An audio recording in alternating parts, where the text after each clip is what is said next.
It's starting to seem like Reinhardt will have a place in every Overwatch meta.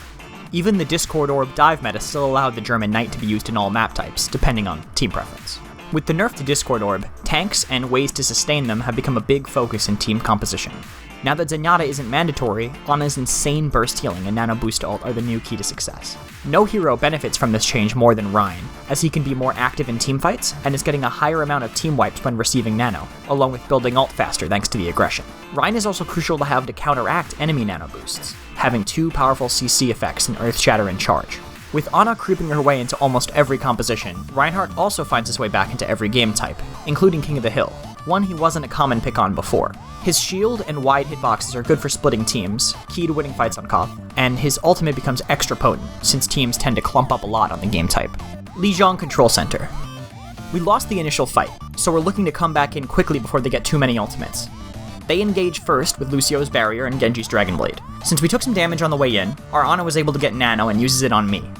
I focus down Genji, since he's the biggest initial threat, and run up the stairs to kite from the Earth Shatter. I was originally going to save my Shatter, but once I see I can save our Genji, I use it and barely keep Zarya from killing them. We dive the Rein, who's getting Ana healed, which allows him to kill our Genji, but not without giving up his own life and 30% ult to me. Thanks to this slightly hectic fight, we retake the point. Another fight on Control Center here, starting after we retake the point. Since we have Graviton, we want to hold close to the choke, giving our Zarya the best opportunity to catch the majority of their team. They play it smart, sending in their more mobile heroes first to bait out the ult, but holding it allows us to catch the backline when they come in. Since we didn't have a true combo with the Graviton, their Transcendence keeps their team alive. I try and use my Shatter to keep those stuck in place where we want them, but the most dangerous targets evade the stun, forcing us to ignore the ones who got hit and go for the damage dealers. Our barrier allows us to have even trades in spite of the enemy team playing around our ults well, and it comes down to a 3v3. At this point, the fight was so drawn out that they have the advantage, since we took it close to their spawn.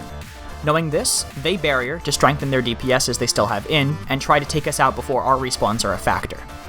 Escape is the best choice here, considering we lost both of our supports. Our Ana died early, so we try and get in her line of sight to stay alive against the onslaught.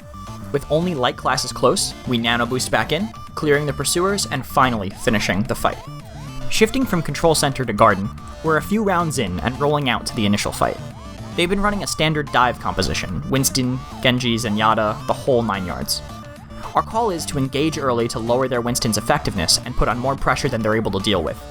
After our initial jump, I put myself around the center to keep the enemy's frontline and backline split, in spite of our monkey leaping off the map. How embarrassing. Sorry about that. They were caught off guard by the aggression, and we end up winning the brawl. Nailing a pin on a tank in the middle, I've also got a pretty decent ult boost that may not have been communicated to their team. Without having a Reinhardt, the only way they can deal with my Earth Shatter is Zarya face tanking it, or Winston dropping his bubble shield. Our jumpers try to keep up the aggression and catch them rotating towards the white room, but have to back up after they all turn around.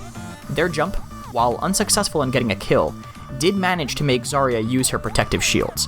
The enemy Winston has also been placing its bubble only after his leap, so I'm confident in using my Shatter in this tight corridor, completely stuffing their push. As always, thanks so much for watching H2Play. I hope it was able to help or entertain or help-ertain. Anyways, be sure to subscribe to see more, and follow us on social media to stay up to date on H2K.